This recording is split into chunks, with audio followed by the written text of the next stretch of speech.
আল্লাহ এই নারীকে বলেছিলেন গজব নাজিল হওয়াকালীন পেছনে ফিরে তাকাবে না, কিন্তু সে আদেশ মানেনি। আল্লাহর আদেশ অমান্য করে পেছনে তাকানো মাত্রই তার পুরো শরীর পাথর হয়ে যায়। প্রিয় দর্শক, পবিত্র কোরআন এই নারীর সম্পর্কে বিস্তারিত তথ্য বর্ণনা করেছে। এই নারীর নাম ছিল বাইলার। তিনি হযরত লূত আলাইহিস সালামের স্ত্রী ছিলেন। পবিত্র কোরআনে বর্ণিত পৃথিবীর সবচেয়ে ভয়ঙ্কর পাপী ৩ জন নারীর বর্ণনা আজকের ভিডিওতে আমি আলোচনা করব। প্রিয় ভাই ও বোনেরা, বিশেষ করে মা বোনদেরকে বিনীত অনুরোধ করছি, আপনারা ভিডিওটি শেষ পর্যন্ত দেখুন, কেননা এই ৩ জন নারী সম্পর্কে আপনাদের সকলেরই জানা উচিত। কি স্বভাবের কারণে, কোন পাপের কারণে তারা কোরআনে বর্ণিত পৃথিবীর নিকৃষ্ট ৩ জন নারীতে রূপান্তরিত হয়েছেন। আপনি যদি তাদের সম্পর্কে বিস্তারিত জানতে পারেন, তাহলে নিজে সেই ধরনের পাপ থেকে দূরে থাকতে পারবেন। আমাদের লিস্টে সর্বপ্রথমে লূত আলাইহিস সালামের স্ত্রী বাইলার নাম রয়েছে। উরদার এবং ইসরায়েলের জমিনে যেখানে আজ মৃত সাগর উপস্থিত আছে, যেখানে কিনা এখন কোনো জীবজন্তু বসবাস করে না, কিন্তু একটা সময় এই জায়গাতে সবুজ শ্যামলে ভরপুর হয়ে থাকত। ইতিহাস বলে পৃথিবীর বুকে যেন এক খণ্ড জান্নাতের টুকরো ছিল। আল্লাহ দুনিয়াবি এত নিয়ামত দিয়েছিল এই এলাকায়। অন্য এলাকার মানুষেরা এখানে তাদের রিজিকের সন্ধানে চলে আসত। 2টি গোত্র সেখানে বসবাস করত। একটির নাম সাদুম আর দ্বিতীয় গোত্রটির নাম ছিল গোমরা, এবং তাদের নাম অনুসারে 2টি শহরের নামও ছিল সাদুম এবং গোমরা শহর। আর এরাই ছিল সেই জাতি যেখানে আল্লাহ রাব্বুল আলামিন হযরত লূত আলাইহিস সালামকে নবী রূপে প্রেরণ করেছিলেন, যখন তারা ভয়ঙ্কর কিছু পাপ কাজে লিপ্ত হয়েছিল, যা পৃথিবীর ইতিহাসে অন্য কোনো জাতি করেনি। এমনকি পৃথিবীর সবচেয়ে নিকৃষ্ট শাসক ফেরাউনের আমলেও এমন পাপ সংগঠিত হয়নি। আর এই পাপের ইন্ধনদাতা হিসাবে আল্লাহর নবী লূত আলাইহিস সালামের স্ত্রীও সংযুক্ত ছিল। আল্লাহু আকবার। প্রিয় দর্শক, এদের যে ভয়ঙ্কর পাপটা ছিল, সেটা ছিল এই জাতির পুরুষেরা পুরুষদের সঙ্গে আর নারীরা নারীদের সঙ্গে মেলামেশা করতে পছন্দ করত। নাউযু বিল্লাহ। আল্লাহ পাক পবিত্র কোরআনে বলেন, তারা পৃথিবীর সবচেয়ে নিকৃষ্ট পাপে জড়িত ছিল। হযরত লূত আলাইহিস সালামের স্ত্রী, ইতিহাসের বই থেকে যার নাম আমরা বাইলা পেয়েছি, এই নারী হযরত লূত আলাইহিস সালামের সাথে খারাপ আচরণ করতেন না, স্ত্রী হিসাবে তার হক আদায় করতেন, কিন্তু গোপনে সে এই পাপ কাজে লিপ্ত ব্যক্তিদের ইন্ধন দিত। বিশেষ করে তার বাবা, ভাই এবং নিকট আত্মীয়দের যারা যারা এই নিকৃষ্ট পাপ কাজে জড়িত ছিল, সে তাদেরকে এই কাজে সহযোগিতা করত। কিন্তু যখনই ঘরে লূত আলাইহিস সালাম ফিরে আসতেন, সাথে সাথে সে ভালো মেয়ের মতো আচরণ করত। সে স্বামীর কাছে নিজের গোপন পাপ লুকিয়ে রাখত। হ্যাঁ প্রিয় দর্শক, একজন পয়গাম্বরের সঙ্গে সম্পূর্ণ জীবন অতিবাহিত করার পরেও এই নারীটি হেদায়েতের আলো খুঁজে পায়নি। আল্লাহর নবী লূত আলাইহিস সালাম অনবরত বছরের পর বছর তাদেরকে হেদায়েতের বাণী শুনিয়েছিলেন। আল্লাহর তরফ থেকে নাজিল হওয়া সহিফার মাধ্যমে তাদেরকে ভয় ভীতি প্রদর্শন করে বলেছেন, তোমরা যদি এই নিকৃষ্ট পাপ কাজ থেকে দূরে সরে না আসো, তাহলে আসমানি গজবের শিকার হবে। পবিত্র কোরআনে এই নিকৃষ্ট মানুষদের মন মানসিকতার একটা উদাহরণ দেয়া হয়েছে, তা আপনাদের প্রত্যেকেরই শোনা উচিত। আল্লাহর নবী লূত যখনই এদেরকে হেদায়েতের কথা বলতো, এই লোকেরা উত্তরে বলতো, হে লূত, আমরা দেখতে পাচ্ছি তুমি দুনিয়া জোড়া মানুষদের মধ্যে একটু বেশি হেদায়েত প্রাপ্ত। এত বেশি হেদায়েত আর এত ভালো মন মানসিকতা ভালো নয়। তারপরে লূত আলাইহিস সালাম কোনোভাবে আশাহত হতেন না। অনবরত বছরের পর বছর তাদেরকে দ্বীনের দাওয়াত দিয়েছেন। এক পর্যায়ে আল্লাহ তাআলা নিজের কিছু ফেরেশতাদেরকে খুবই সুন্দর রূপ দিয়ে সেই এলাকায় পাঠিয়ে দিলেন লূত আলাইহিস সালামের বাড়িতে। তারা লূত আলাইহিস সালামের ঘরে মেহমান হয়ে আসলো। ইতিহাস থেকে জানা যায়, ওই 3 জন ফেরেশতা যেই 3 পুরুষের শুরুতে এসেছেন, তারা প্রত্যেকেই হযরত ইউসুফ আলাইহিস সালামের থেকেও সুদর্শন পুরুষ ছিল। এদের এক নজর দেখলেই মনে হতো এরা আল্লাহ রাব্বুল আলামিনের তরফ থেকে পাঠানো আসমানি দূত মানুষের শুরুতে এসেছে। বাস্তবিক পক্ষেই তারা আসমানি দূত তথা ফেরেশতাই ছিল, কিন্তু অত্যন্ত আকর্ষণীয় শারীরিক গঠন এবং চেহারা বিশিষ্ট পুরুষ ছিলেন ওই 3 ফেরেশতা। এই 3 জনকে দেখে গোপনে লূত আলাইহিস সালামের স্ত্রী ভেতরে ভেতরে গিয়ে সেই পাপিষ্ট জাতিদের নেতাদেরকে সেই তথ্য দিয়ে দিল। লূত আলাইহিস সালামের স্ত্রী তাদেরকে বলল, প্রিয় ভাইরা আমার, 3 জন সুপুরুষ এসেছে লূতের ঘরে, এই সুযোগ তাদেরকে হস্তগত করো। সংবাদ পাওয়া মাত্র লূত আলাইহিস সালামের কওমের নেতৃস্থানীয় লোকেরা হযরত লূত আলাইহিস সালামের ঘরকে চারদিক থেকে ঘিরে ধরল। লূত আলাইহিস সালাম তাদের মনের নিকৃষ্ট মনোবাসনা বুঝতে পারলেন। তারা প্রকাশ্যে লূত আলাইহিস সালামকে বলল, হে লূত, তোমাকে তো বলেছিলাম দুনিয়া জোড়া মানুষের মেহমানদারি বন্ধ করে দাও, এখন ওই 3 জনকে আমাদের হাতে সোপর্দ করে দাও। নাউযুবিল্লাহ। লূত আলাইহিস সালাম যখন বুঝতে পারলেন তারা আসলে কি জন্য এই 3 ফেরেশতাকে চাইছে, সাথে সাথে লূত আলাইহিস সালাম তাদেরকে অনুরোধ করে বললেন, যে কথা পবিত্র কোরআনেও আছে, যে হে আমার লোক সকল, হে আমার ভাইরা, দয়া করে তোমরা আমার জাতি থেকে নারীদেরকে বিবাহ করো এবং তাদের সাথে নিজেদের দৈহিক চাহিদা পূরণ করো। এরা আল্লাহর তরফ থেকে আসা আমার পবিত্র মেহমান। দয়া করে তোমরা এদের সাথে কোনো খারাপ আচরণ করো না, এদের উপরে কোনো শারীরিক নির্যাতন করো না। জবাবে লূত আলাইহিস সালামের কাউমরা ক্ষিপ্র হয়ে বলল, দেখো লূত, তোমাকে পূর্বেই বলেছি আমাদের আকাঙ্ক্ষা থেকে আমরা কখনোই ফিরে আসব না, বরং তোমারই ভুল হয়েছে। তুমি কেন এই সকল পবিত্র মানুষকে এই অঞ্চলে নিয়ে আসলে? আল্লাহর নবী লূতের চিন্তিত এবং দুশ্চিন্তাগ্রস্ত মুখমণ্ডল দেখে সেই 3 পবিত্র ফেরেশতা আল্লাহর নবীর কাছে এসে বলল, হে লূত, আপনি আমাদেরকে তাদের হাতে সমর্পণ করে দিন এবং সূর্য ডুবার পূর্বেই এই এলাকা ত্যাগ করুন। সাথে সাথে লূত আলাইহিস সালাম বুঝে ফেললেন যে এই ফেরেশতারা আল্লাহর তরফ থেকে এক ভয়ঙ্কর সিদ্ধান্ত নিয়ে এসেছেন। প্রিয় দর্শক, আল্লাহ পাক পবিত্র কোরআনে বলেন, হে রাসূল, তাদের মস্তিষ্ক অত্যন্ত ঘৃণিত এবং পৈশাসিক আনন্দে লিপ্ত ছিল। সেই 3 ফেরেশতাকে পেয়ে তারা আনন্দিত হয়ে গেল, নিকৃষ্ট কাজের মনোবাসনা পোষণ করল। আর এদিকে দিনের আলোক আভাকে শেষ করে দিয়ে সূর্য ডুবা শুরু হয়ে গেল। সাথে সাথে সেই 3 ফেরেশতা ভয়ঙ্কর আকৃতির রূপ ধারণ করল এবং আল্লাহর তরফ থেকে এমন এক ভয়ঙ্কর আযাব নিয়ে সেই কাউমের উপরে আঘাত করল, যা এই পৃথিবীর ইতিহাসে আর কখনোই ঘটেনি এবং ঘটবেও না। এমনকি কিয়ামতের সময় এত ভয়াবহতা মানুষ দেখবে না, যে ভয়াবহতা লূত আলাইহিস সালামের কাউম দেখেছিল। সেই ফেরেশতারা আল্লাহর নবী লূত আলাইহিস সালামকে সূর্য ডুবার আগে এই এলাকা ত্যাগ করার কথা বলেছিল আর আদেশ দিয়েছিল কোনোভাবেই কেউ পেছনের দিকে তাকাবে না। ভয়ঙ্কর শব্দ হবে, গর্জন হবে, আগুনের লেলিহান শিকার কারণে চারপাশ আলোকিত হয়ে যাবে, কিন্তু কি ঘটছে পেছনে ভুলেও তোমরা তাকাবে না। আল্লাহর নবী লূত আলাইহিস সালাম তার স্ত্রী সহ, সন্তানরা সহ এবং নেক লোকেরা সহ সেই দিন রাত নামার পূর্বেই এই সাদ্দুম এলাকা ত্যাগ করার জন্য দৌড়তে লাগলেন। এমনই সময় সূর্য ডুবার সাথে সাথে ভয়ঙ্কর গর্জন হলো পেছনে। যেহেতু লূত আলাইহিস সালাম সবাইকে বলেছিলেন তোমরা কেউ পেছনে তাকাবে না, এদের কেউই পেছনে তাকালো না। কিন্তু লূত আলাইহিস সালামের স্ত্রী তার জাতি গোষ্ঠী থেকে একেবারে বিচ্ছিন্ন হতে পারছিল না, এদিকে নিজের স্বামীকেও ছাড়তে পারছিল না। কিন্তু আওয়াজ হওয়া মাত্রই তার মস্তিষ্ক মন ভুলো হয়ে পেছনে একবার ফিরে তাকিয়েছিল এবং সাথে সাথে সে পাথরে রূপান্তর হয়েছিল। হযরত লূত আলাইহিস সালাম সকলকে বলল, তোমরা সে পাথরের দিকেও তাকিও না, সামনের দিকে তাকাতে থাকো, একবারের জন্য পেছনে তাকাবে না। প্রচন্ড ভয় নিয়ে লূত আলাইহিস সালামের সেই কাওম রাতের অন্ধকারে একটি বারের জন্য পেছনে না তাকিয়ে প্রাণপণ দৌড়ে চলে গেল। সাদুমের পাহাড়ে হযরত লূত আলাইহিস সালামের স্ত্রীর সেই মূর্তি আজ পর্যন্ত উপস্থিত আছে। যারাই সৌদি আরবের সেই নির্দিষ্ট এলাকায় যাবেন আপনারা দেখতে পাবেন, যেটিকে লূত ওয়াইফ পিলারও বলা হয়। হযরত লূত আলাইহিস সালামের বিবির বর্ণনা তাওরাত, জবুর, ইনজিল প্রত্যেকটি গ্রন্থে এসেছে। বর্তমান বাইবেলেও এর বিস্তারিত বর্ণনা রয়েছে। লূত আলাইহিস সালামের স্ত্রীর কাছ থেকে যে শিক্ষা আমাদের নেওয়া উচিত তা হচ্ছে গোপন পাপ থেকে দূরে থাকতে হবে। আপনি প্রকাশ্যে নিজেকে যতই ভালো সাজান না কেন, আল্লাহ প্রত্যেকের গোপন পাপ সম্পর্কে জানেন। যেদিন পাকড়াও করা হবে কোনোভাবেই কিন্তু আপনি রেহাই পাবেন না। দেখুন, লূত আলাইহিস সালাম কিন্তু সর্বশেষ পর্যন্ত জানতেন না যে তার স্ত্রী পাপী লোকদের সাথে হাত মিলিয়েছিল, কিন্তু আল্লাহ জানতেন। আর তাই তো একটা শর্ত আল্লাহর তরফ থেকে জুড়ে দেওয়া হয়েছিল যে কেউ যেন আযাবের দিকে পেছন ফিরে না তাকায়, কেননা আল্লাহ ভালো করে জানতেন সবাই না তাকালেও একজন ব্যক্তি ঠিকই তাকাবে যে আল্লাহকে আগেও মানেনি, এখনো মানছে না। আর তাই তো সে তাকিয়েও ছিল আর তার কারণে সে পাথর হয়ে গিয়েছিল। মনে রাখবেন, মানুষের চোখে আপনি ভালো না হওয়ার থেকে বরং আল্লাহর চোখে ভালো হওয়ার চেষ্টা করুন, দুনিয়া আখিরাত পরিবর্তন হয়ে যাবে। আবু লাহাবের স্ত্রীর নাম ছিল উম্মে জামিল।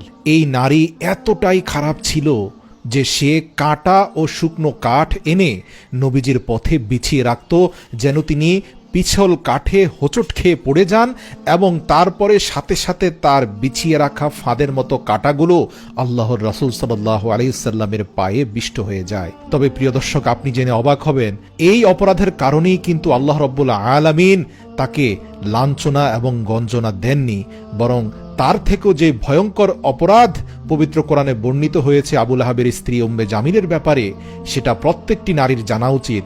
সেটা ছিল তার জবান।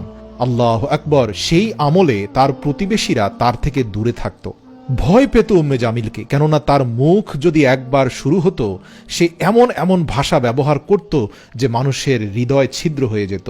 সে মানুষকে কষ্ট দিয়ে কথা বলার ক্ষেত্রে ওস্তাদ ছিল, এবং সে কথা এমনভাবে গুছিয়ে বলতে পারত যে একটা মানুষকে অপমান এবং অপদস্থ করে দেওয়ার জন্য যথেষ্ট। এই নারীর আরেকটি গুণ ছিল, সে মানুষকে তাচ্ছিল্য করে, অপমান করে কবিতা আবৃত্তি করতে পারত, যেটা তাকে প্রকাশ্য মজলিসে অপদস্থ করার জন্য যথেষ্ট ছিল। আজকের সমাজেও এমন অনেক নারী আছে যারা সারাক্ষণ আরেকজনকে ছোট করা, তাচ্ছিল্য করা, হেয় প্রতিপন্ন করার জন্য ওস্তাদ। তাদের মুখকে প্রত্যেকে ভয় পায়। দেখবেন আপনার আত্মীয় স্বজনের মধ্যে এমন অনেক নারী রয়েছেন, তাদেরকে ভয় পায় মানুষ এ কারণে যে তারা যদি কোনোভাবেই মুখ দিয়ে বকাবকি শুরু করে, তা সহ্য করার ক্ষমতা হয়তো আপনার নেই। প্রিয় দর্শক, যদি এই স্বভাব আপনাদের কারো মধ্যে থেকে থাকে, আজই ইস্তেগফার করে তা ত্যাগ করুন। আল্লাহু আকবার। এটি মোটেই কোনো ভালো স্বভাব নয়। প্রিয় বোন, আপনার এই স্বভাবটি অতি দ্রুত ত্যাগ করুন। কেননা এই একটি স্বভাবের কারণে আল্লাহ এই নারীর নাম উল্লেখ করে পবিত্র কোরআনে ভয়ঙ্কর আযাবের ঘোষণা দিয়েছেন। ইতিহাস থেকে জানা যায়, উম্মে জামিল যে রাস্তা দিয়ে চলাচল করত, অন্যান্য নারীরা সেই রাস্তা ত্যাগ করে অন্য রাস্তা দিয়ে যেত। এমনকি কাফের মুশরিক নারীরাও কিন্তু উম্মে জামিলকে ঘৃণা করত, শুধুমাত্র তার এই স্বভাবের কারণে। আজকের সমাজে পুরুষদের মধ্যে এমন অনেক বক্তাকে দেখা যায় যে আরেকজন বক্তাকে হেয় প্রতিপন্ন করে, তাকে তাচ্ছিল্য করে, অপমান অপদস্থ করে নিজের বয়ান পেশ করে থাকেন। আল্লাহু আকবার। এমন অনেক ইউটিউবারকে দেখা যায়, তারা রোস্টিং ভিডিও বানিয়ে থাকেন এবং এই যোগ্যতা নিয়ে তারা নিজেরাই নিজেদের উপর গর্ববোধ করেন। আল্লাহু আকবার। প্রিয় ভাই ও বোনেরা, যারাই এই পেশায় নিয়োজিত আছেন, মনে রাখবেন, এটা জাহান্নামের আগুন ক্রয় ব্যতীত অন্য কিছু নয়। এমন পেশা, এমন কর্ম কেন আমরা বেছে নিব যার মাধ্যমে শুধুমাত্র আমরা অন্যকেই ছোট করব? যেখানে মহান আল্লাহ নিজেই মানুষের দোষ গোপন করতে চান, আর সেখানে আপনি এমন পেশা বেছে নিচ্ছেন যার মাধ্যমে আপনি মানুষকে ছোট করছেন, মানুষের দোষ খুঁজে বেড়াচ্ছেন।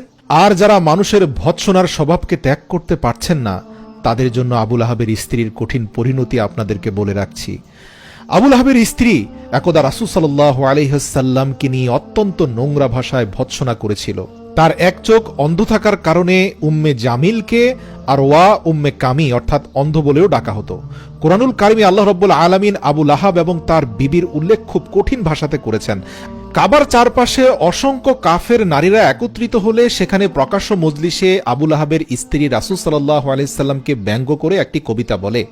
যদিও সেই নারীকে সবাই ঘৃণা করত, কিন্তু আল্লাহর রাসূল সাল্লাল্লাহু আলাইহি সাল্লামের প্রতি বিদ্বেষ পোষণকারী নারী এবং পুরুষরা এই কবিতা শুনে আবু লাহাবের স্ত্রীকে অত্যন্ত বাহবা দেয়, এবং সেই কবিতার ভাষা ছিল অত্যন্ত নোংরা।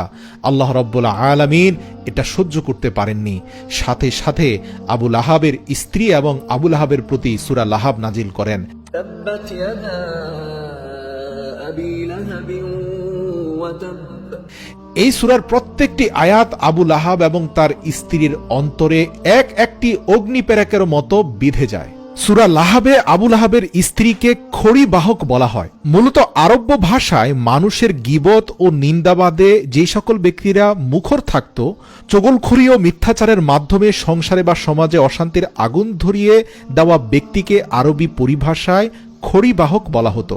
কোরআনে মহান আল্লাহ তাআলা এই কুকর্ম প্রকাশ করে দেওয়াতেই আবু লাহাবের স্ত্রী ভয়ঙ্কর রাগান্বিত হয়ে রাসূল সাল্লাল্লাহু আলাইহি সাল্লামকে খুঁজতে খুঁজতে কাবা শরীফের সামনে চলে আসে। আল্লাহ রাসূল সাল্লাল্লাহু আলাইহি সাল্লাম কাবা শরীফের ফটকে বসেছিলেন, সামনে আবু বকর সিদ্দিক রাদিয়াল্লাহু তাআলা আনহু দাঁড়ানো ছিলেন। উম্মে জামিল এসে আবু বকর সিদ্দিক রাদিয়াল্লাহু তাআলা আনহুর সামনে দাঁড়িয়ে বলল, কোথায় তোমার সেই বন্ধু? তাকে ডাকো। অতঃপর ডানে বামে তাকিয়ে কাউকে না দেখতে পেয়ে আবু বকরের সামনে যা তা ভাষায়, অশ্লীল ভাষায় বাক্যবান দিয়ে কবিতা আবৃত্তি করে চলে আসলো। এমন সময় হুজুর সাল্লাল্লাহু আলাইহি সাল্লামের বিরুদ্ধে সেই নোংরা ভাষাগুলো শুধুমাত্র আবু বকর রাদিয়াল্লাহু তাআলা আনহু শুনছিলেন, আর তিনি তার পুরোটাই হজম করে গেলেন। যদিও একটু দূরে আল্লাহ রাসূল সাল্লাল্লাহু আলাইহি সাল্লাম বসা ছিলেন। আবু বকর সিদ্দিক রাদিয়াল্লাহু তাআলা আনহু বললেন, ইয়া রাসূলুল্লাহ, সে কি আপনাকে দেখতে পেল না? তখন আল্লাহ রাসূল সাল্লাল্লাহু আলাইহি সাল্লাম বললেন, সে আমাকে দেখতে পায়নি, কেননা সে আশামাত্র আল্লাহর তরফ থেকে একজন ফেরেশতা এসে আমার সামনে অদৃশ্য দেয়াল তৈরি করেছিল, যার কারণে উম্মে জামিলের চোখ আমাকে দেখতে পায়নি। অতঃপর আবু বকর রাদিয়াল্লাহু তাআলা আলহামদুলিল্লাহ পড়ে বলল, তা নিশ্চয়ই ভালো হয়েছে।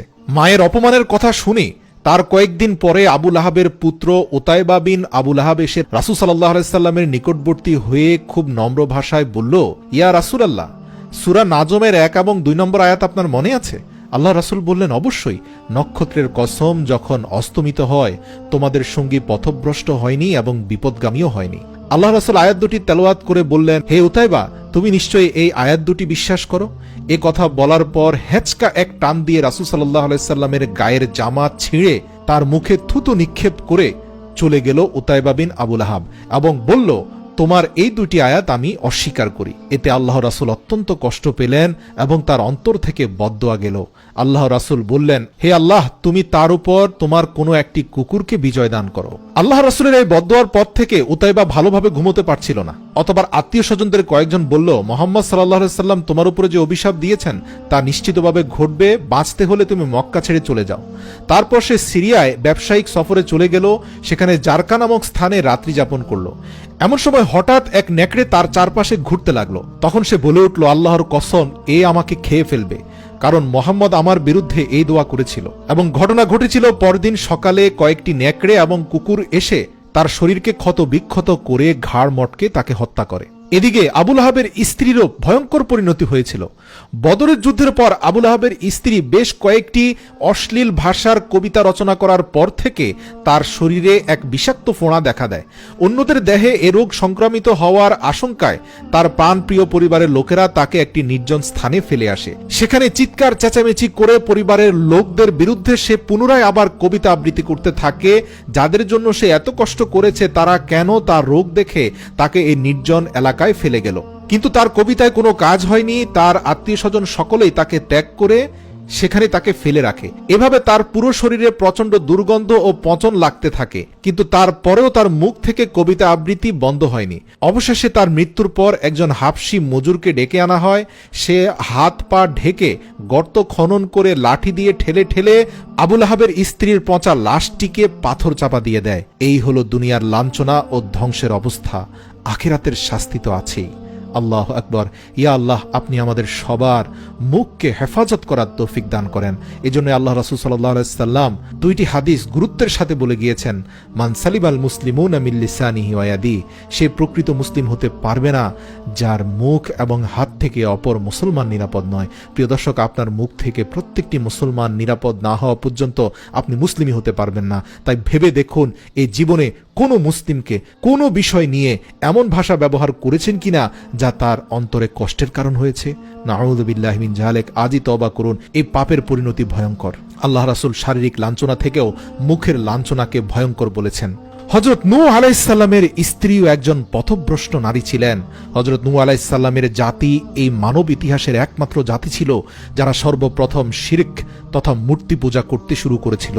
এরাই সেই সর্বপ্রথম কোন জাতি যারা নিজেদের পবিত্র এবং নেক মানুষদের মূর্তি বানিয়ে তাদের পূজা করতে শুরু করেছিল। আল্লাহ তাআলা হযরত নূহ আলাইহিস সালামকে এই কওমের উপর নবী রূপে প্রেরণ করেছিলেন, কিন্তু এই জাতিরা এতটাই অবাধ্য এবং নাফরমান ছিল যে তারা আল্লাহর নবী নূহ আলাইহিস সালামের ঘরে প্রবেশ করেই তার উপর অত্যাচার করত। আর নূহ আলাইহিস সালামকে তারা নিজের ঘর থেকে বের করে দিয়ে কোনো সাহায্য ছাড়াই রাস্তার মধ্যে রেখে দিয়ে চলে যেত। এভাবে অপমান অপদস্থ করার পরেও হযরত নূহ আলাইহিস সালাম অনবরত তাদেরকে দ্বীনের পথে ডাকতে থাকেন। অতঃপর তারা ভরা মজলিসে আল্লাহর রাসূলকে মারপিট করত এবং বিভিন্ন স্থান থেকে অপদস্থ করে তাড়িয়ে দিত। নূহ আলাইহিস সালামের স্ত্রী প্রকাশ্যে স্বামীর বিরুদ্ধাচরণ করত। সে কাফেরদের সঙ্গে সংযুক্ত ছিল। মুফাসসির এবং ঐতিহাসিকগণ হযরত নূহ আলাইহিস সালামের ওয়াইফের নাম বালিহা তথা বালিগা নামেও বর্ণনা করেছেন। সে শুধুমাত্র কাফিরই ছিল না, বরং তার চলাচল কাফিরদের মতোই ছিল। একদিকে কুফরি আর অন্যদিকে হযরত নূহ আলাইহিস সালামের বিরোধিতাতে সে নিজের জাতিকে সাহায্য করত। সে একটা কথা বেশি বলতো, আল্লাহকে ডেকে নূহ কি পেয়েছে? অর্থ সম্পদ দুনিয়াবি কোনো কিছুই তো তার নেই, অথচ তোমরা মূর্তি পূজা করে পৃথিবীতে কত অর্থ সম্পদের মালিক হয়েছ, কত আয়েশি জীবন যাপন করছো। নাউযুবিল্লাহ। প্রিয় দর্শক, আজও পৃথিবীতে এমন অনেক নারী রয়েছে, স্বামী দিনদার নেককার হয়ে এবং হালাল হারাম বেঁচে চলার কারণে হয়তো উপার্জন কম করে, তারা প্রকাশ্যে অনেক ক্ষেত্রে সেই স্বামীর বিরুদ্ধাচরণ করে যারা কম উপার্জন করে।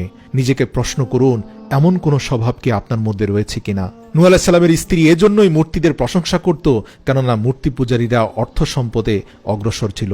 এমন সময় কোনো এক ব্যক্তি যখন এই সকল মূর্তি পূজা ছেড়ে দিয়ে এক আল্লাহ তাআলার প্রতি ঈমান নিয়ে আসতো, তখন হযরত নূহ আলাইহিস সালামের স্ত্রী নিজেদের জাতিদের মানুষদের কাছে সেই খবর সঙ্গে সঙ্গে পৌঁছে দিত, আর তারপর সেই কাওমের মানুষেরা ঈমান গ্রহণকারী ব্যক্তির বেঁচে থাকাকে অসম্ভব করে দিত।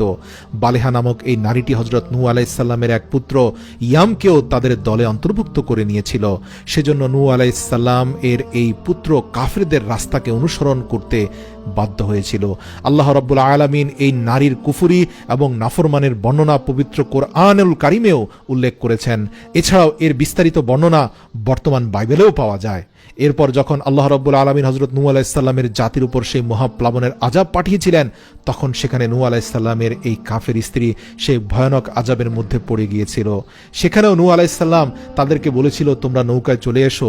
তখন সেই স্ত্রী এবং পথভ্রষ্ট পুত্র বলেছিল, আমরা সামনেই কোনো পাহাড়ে উঠে যাব, কেননা তাদের মনোবাসনা এমন ছিল, নূহ জীবনভর দরিদ্র থেকেছে, তার লাইফস্টাইল হচ্ছে অনেক দরিদ্র সম্পন্ন, তার নৌকাতে ভালো কিছু পাওয়া যাবে না, বরং মূর্তি পূজারীরা জীবনভর সফলতা পেয়েছে, তারা অনেক অর্থ সম্পদ পেয়েছে, তাদের সাথে থাকলেই ভালো হবে। আর অতঃপর যা ঘটেছে তা আমরা জানি। সকল পথভ্রষ্টরা আল্লাহর লানতের শিকার হয়ে বন্যার পানিতে ধূলিসাৎ হয়ে গিয়েছিল। আল্লাহর নবী নূহ এবং বিশ্বাসীদেরকে আল্লাহ এক অলৌকিক নৌকার মাধ্যমে পৃথিবীর বুকে রক্ষা করেছিলেন। সুবহানাল্লাহ।